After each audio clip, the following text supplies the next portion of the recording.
Bismillahirrahmanirrahim. Assalamualaikum warahmatullahi wabarakatuh. Perkenalkan, nama saya Taufikur Rahman dari kelas DS 4701 dengan NIM 103052300055. Di sini saya sistem komputer dan juga sistem bahasa untuk mata kuliah organisasi dan arsitektur komputer.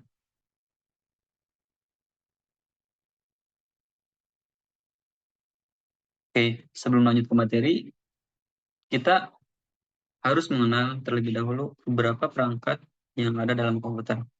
Yang pertama, ada mouse, ada keyboard, ada monitor, ada CPU, ada motherboard, dan juga RAM.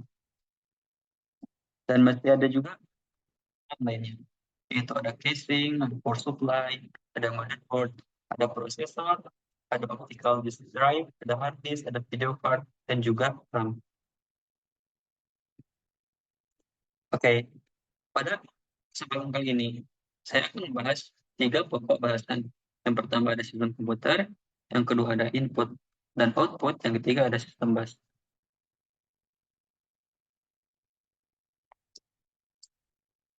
Sistem komputer dibagi menjadi 3 bahasan. Yang pertama ada arsitektur komputer, yang kedua ada organisasi komputer, dan yang ketiga ada fungsi dan struktur komputer. Pertama kita akan bahas tentang arsitektur komputer. Apa itu arsitektur komputer? Arsitektur komputer adalah konsep perencanaan serta struktur pengoperasian dasar dari sebuah sistem komputer. Atau kata lain, arsitektur komputer adalah ilmu yang mempelajari tentang cara menghubungkan berbagai komponen perangkat keras hingga terbentuklah sebuah komputer. Ada 4 jenis arsitektur komputer. Yang pertama ada SSID atau Single Instruction Single Data. Ini merupakan jenis arsitektur komputer rancangan dari von Neumann. Komputer dengan jenis SSID hanya memiliki satu jenis prosesor saja. Dan juga model ini sering dikatakan sebagai model komputasi tunggal. Yang kedua ada SIMD atau Single Instruction Multiple Data. Jenis arsitektur komputer ini memiliki sejumlah prosesor dengan tingkat instruksi sama. Setiap prosesor mengolah data berbeda. Yang ketiga ada MSID atau Multiple Instruction Single Data. Komputer MSID memiliki banyak prosesor dengan instruksi berbeda. Setiap prosesor mengolah data yang sama. MSID merupakan kebalikan dari jenis SIMD. Yang keempat ada MIMD atau Multiple Instruction Multiple Data. MID, MIMD memiliki banyak prosesor dengan instruksi serta pengolahan data yang berbeda dan dapat menjalankan beberapa aplikasi yang membutuhkan kinerja tinggi. Oke, sekarang kita akan bahas yang kedua yaitu organisasi dan struktur komputer. Apa itu organisasi komputer? Organisasi komputer adalah bagian yang terkait erat dengan unit-unit operasional dan interkoneksi antar komponen penyusun sistem komputer dalam merealisasikan aspek arsitekturnya. Fungsi komputer ada 4, ya. Ada data movement, ada data control, ada data storage, dan juga data processing. Apa itu fungsi komputer? Fungsi komputer adalah operasi masing-masing komponen sebagai bagian dari struktur. Ya. Sedangkan apa itu struktur komputer? Struktur komputer adalah cara komponen berinteraksi dengan komponen lain. Komputer ada input-output, ada sistem interconnection, ada memori, dan juga central processing unit atau CPU. Jadi ada 4 komponen utama komputer. Selanjutnya,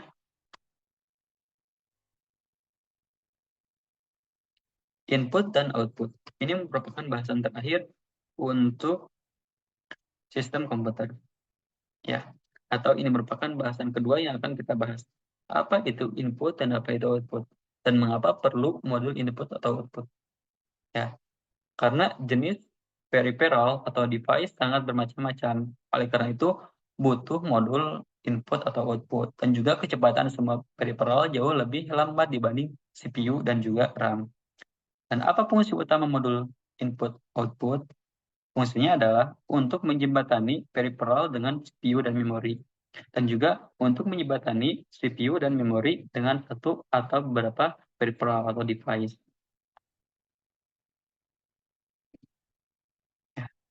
Fungsi modul input-output. Ada 5 fungsi modul input-output. Yang pertama ada control and timing. Fungsi modul input-output berfungsi sebagai pengaturan aliran data antara resource internal, CPU memori, dengan device eksternal. Yang kedua ada CPU communication. Modul input-output berfungsi sebagai media komunikasi dari CPU menuju device eksternal. Dan yang ketiga ada device communication. Modul input-output berfungsi sebagai media komunikasi dari device eksternal menuju CPU. Dan fungsi modul yang keempat adalah berfungsi sebagai penampung data sementara atau data buffering, baik dari CPU atau memori maupun dari peripheral atau device. Dan fungsi yang terakhir adalah error detection. Modul input-output berfungsi sebagai pendeteksi kesalahan yang timbul oleh device. Oke, sekarang kita akan membahas bahasan selanjutnya, yaitu sistem bus. Ya, di sini ada beberapa komponen komputer. Ya, ada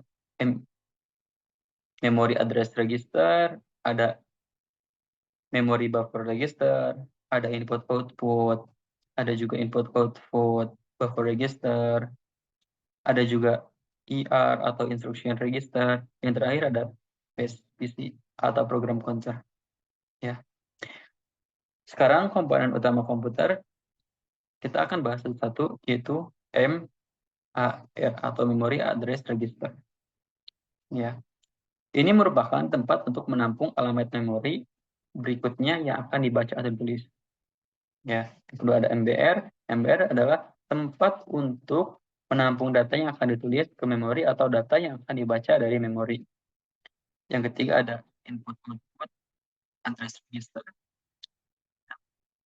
Ini merupakan tempat untuk menampung alamat device yang akan dikontrol. Yang keempat ada input-output buffer register.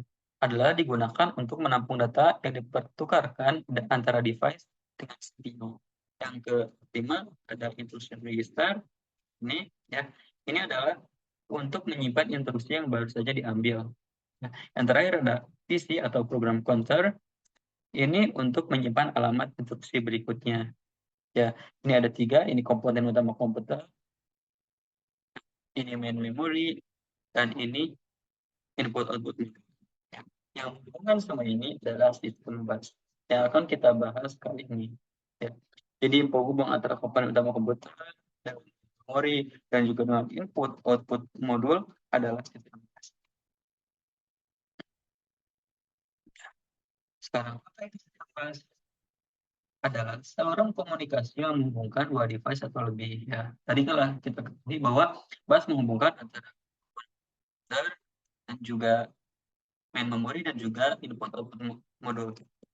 Sistem bus adalah jalur yang menghubungkan komputer, memori, CPU, dan juga input output. Ada 3 struktur bus, yang pertama ada bus data, ada bus alamat, dan bus kontrol. Ya. Sekarang fungsi dari jenis-jenis bus. Yang pertama ada bus data. Apa fungsi dari bus data? Adalah fungsinya membawa data antar bagian utama komputer. Data di sini dapat berupa data atau instruksi. Yang kedua ada bus alamat. Fungsinya adalah mengidentifikasi asal atau tujuan data. Misal CPU dapat membaca data yang ada di memori jika alamat data tersebut telah ditentukan. Yang terakhir ada bus kontrol, ada bus kontrol. Bus kontrol berfungsi untuk mengatur pengaksesan dan penggunaan jalur data dan alamat. Ini merupakan fungsi dari bus. Sekarang, bus juga dibagi lagi menjadi 1, 2, 3, 4, dan 5. Ada 5 desain bus. Yang pertama, tipe, ada metode arbitration, yang ketiga ada timing, ada lebar bus, dan tipe transfer data. Ini juga dibagi lagi menjadi 2 tipe, ada dedicated dan multi-threaded. Yang kedua, metode dibagi menjadi dua, ada centralized dan distributed. Timing juga dibagi menjadi dua, ada sinkronus dan asinkronus. Lebar bus juga dibagi menjadi dua, ada lebar bus menurut address dan juga data. Tipe transfer data banyak coba gitu, ada read, write, ada read, modify, write, atau read after write, dan juga block. Ya, oke. Sekian mungkin yang dapat saya sampaikan. Kurang lebihnya mohon maaf. Sekian penjelasan dari saya. Wassalamualaikum warahmatullahi wabarakatuh.